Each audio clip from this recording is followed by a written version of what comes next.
Hey man, I just thought I'd do a video as it's quicker to get information across than typing on a keyboard for hours. So just some nerdy stuff about triggers, how to set them up, or how I set them up, or used to set them up when I was in the old school way. I use Axis E-kits now, which are little triggers that go on the Axis pedals themselves, like little hammers. They just save a lot of time and effort with higher kits and backline and stuff like that. You don't have to worry about that. So anyway, getting a little trigger like this onto a bass drum and getting signal into the module. There's a few little tips and tricks. First is bass drum tension. Usually I have it sort of a little bit tighter than usual, so it's not loose and floppy and stuff. It just lets the sound waves and vibrations move faster across the head. So, a bit of tension, and I combat the higher tone by having a lower reso, so if I mic it, it still sounds like a bass drum. The second thing is dampening. You got to have a fair bit of dampening in there just to control all the crazy reflections and stuff and overtones and stuff that will send this thing nuts, thinking you're playing 500 notes when you've only hit it once. So you just want one signal out of the head into this. So yeah, quite a bit of dampening. A lot of people when they use the old school triggers like this, they just fill it, stuff it full, and it doesn't sound like a bass drum or anything like that. So you got to find, or I tried to find, a nice balance between making the trigger work and still being able to put a microphone in front of it and having it sound like a bass drum. So yeah, dampening up against the head, a pillow, a couple of towels, just see what works. The other trick you can do is you can grab a bit of gaff tape, take a few squares, put it on the head, and then put the sensor on the gaff tape where you've put the gaff tape, and that just takes the edge off the vibrations and calms this down a little bit.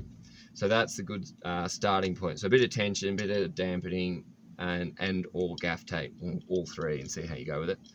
And then it's making this speak to the module correctly. What I tend to do is I put all the settings on 0.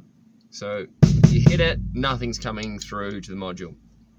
And as you play it, just bring up the gain level. It's called gain on this. On other modules it'll be called something different, but the gain level, just slowly wind that up until you start getting this firing consistently.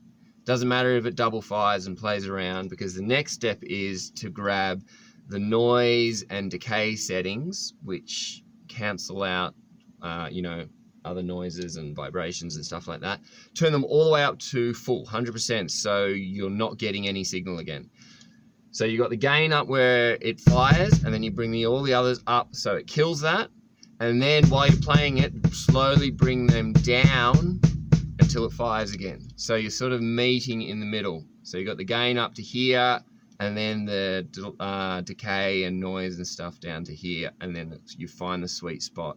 Much quicker than putting in heaps of gain and then trying to control all the gain with all the all the V curves and all that sort of stuff.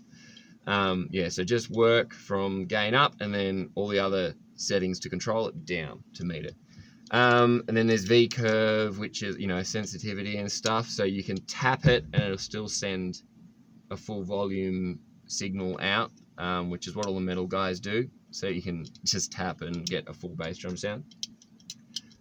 I had that on full maximum threshold, just for consistency and just to make it work live and stuff like that. So yeah, that's a few little things I figured out over the years, how to get triggers working properly. And then you'll get all that lined up and you'll go live and you'll have a bass fridge here and something else there, and they play one note and it'll just go and you got to start again. So yeah, it's a long road. And then of course you got to learn how to play with triggers, and that's another depressing thing as well, hearing just how much you actually suck. So anyway, I hope that helps, and I'll talk to you later. Cheers.